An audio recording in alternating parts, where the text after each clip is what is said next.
Sunday ಎಲ್ಲರಿಗೂ. So ಇವತ್ತಿನ skin care ಅಲ್ಲ, ಹೇರ್ ಕೇರ್ ಟಿಪ್ ಬಂದು bamboo comb. First thing eco friendly ಆಗಿರುತ್ತೆ. ಸೊ ಇದು ನಿಮ್ಮ ಹೇರ್ ಫ್ರೀಝಿ ಹೇರ್ನ ರೆಡ್ಯೂಸ್ ಮಾಡುತ್ತೆ ಆ್ಯಂಡ್ ನ್ಯಾಚುರಲ್ ಆಯಿಲ್ ಕೂಡ ಇದರಿಂದ ರಿಲೀಸ್ ಆಗುತ್ತೆ. It's true. ಓಕೆ, ನಾನು ಆಲ್ಮೋಸ್ಟ್ ಒಂದು 1.5 ಇಯರಿಂದ ಯೂಸ್ ಮಾಡ್ತಾಯಿದ್ದೀನಿ. So it's a very good thing. ಎಲ್ಲರೂ ಯೂಸ್ ಮಾಡ್ತಾ ಇದ್ದಾರೆ ಇನ್ನೂ, ಬಟ್ ಅದ್ರ ಬಗ್ಗೆ ಗೊತ್ತಿರಲ್ಲ ಅಲ್ವಾ, ಸೊ ಅವ್ರಿಗೆ ಹೇಳ್ತಾ ಇದ್ದೀನಿ. ಸೊ ಜೆಂಟಲಿ ಅದನ್ನು ಕೋಂಬ್ ಮಾಡ್ತಾ ಇರಬೇಕು. ಹೇರ್ಸ್ನ ಡೈಲಿ ಒಂದು 2-3 ಟೈಮ್ಸ್ ಕೋಂಬ್ ಮಾಡೋದ್ರಿಂದ. ಆ್ಯಂಡ್ ದೆನ್ ಇದರಿಂದ ಬೆಸ್ಟು ಇದು ಏನು ಗೊತ್ತಾ, ಮಸಾಜ್ ಆಗುತ್ತೆ. ನನಗಂತೂ ತುಂಬ ಇಷ್ಟ massage, hair massage.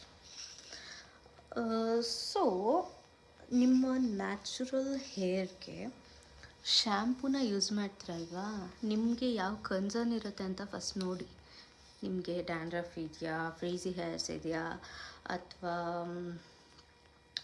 Like ಸ್ಪ್ಲಿಟನ್ಸ್ hair ಅಂತಾರಲ್ಲ, ಸ್ಪ್ಲಿಟನ್ಸ್ ಹೇರ್ ಅದು ಕೂಡ ಇದೆಯಾ ಅಂತ ನೋಡ್ಕೊಳ್ಳಿ.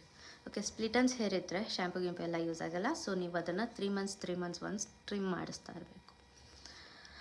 And then one more thing, ನನಗಂತೂ ತುಂಬ ಫೇವ್ರೇಟ್ ಆಗಿರೋ ಅಂಥ ಬ್ಯಾಂಬೂ ಕೊಂಬ್. ಇದು ಬ್ರ್ಯಾಂಡ್ ಬಂದು ಆ್ಯವಿ ಅಂತ. ಇದೇನು ಪೇಡ್ ಪ್ರಮೋಷನ್ ಏನೂ ಅಲ್ಲ, ಜಸ್ಟ್ ನಾನು ಒಂದು ಟಿಪ್ಗೋಸ್ಕರ ಮಾಡ್ತಾ ಇರೋದು ಅಷ್ಟೇ.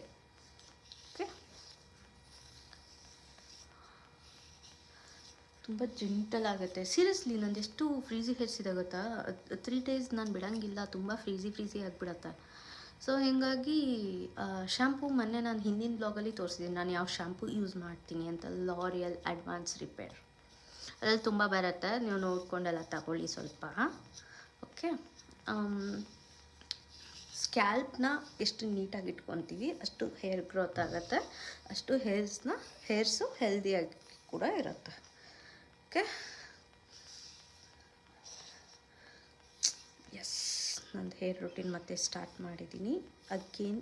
ಮತ್ತು ಡೈಲಿ ಬ್ಲಾಗ್ಸಲ್ಲಿ ಅಥವಾ ವೀಕ್ಲಿ ಬ್ಲಾಗ್ಸಲ್ಲಿ ಹೇರ್ ಕೇರ್ ರೂಟೀನು ಸಹ ನಾನು ಅಪ್ಲೋಡ್ ಮಾಡ್ತೀನಿ. ಓಕೆ, ಬಾಯ್.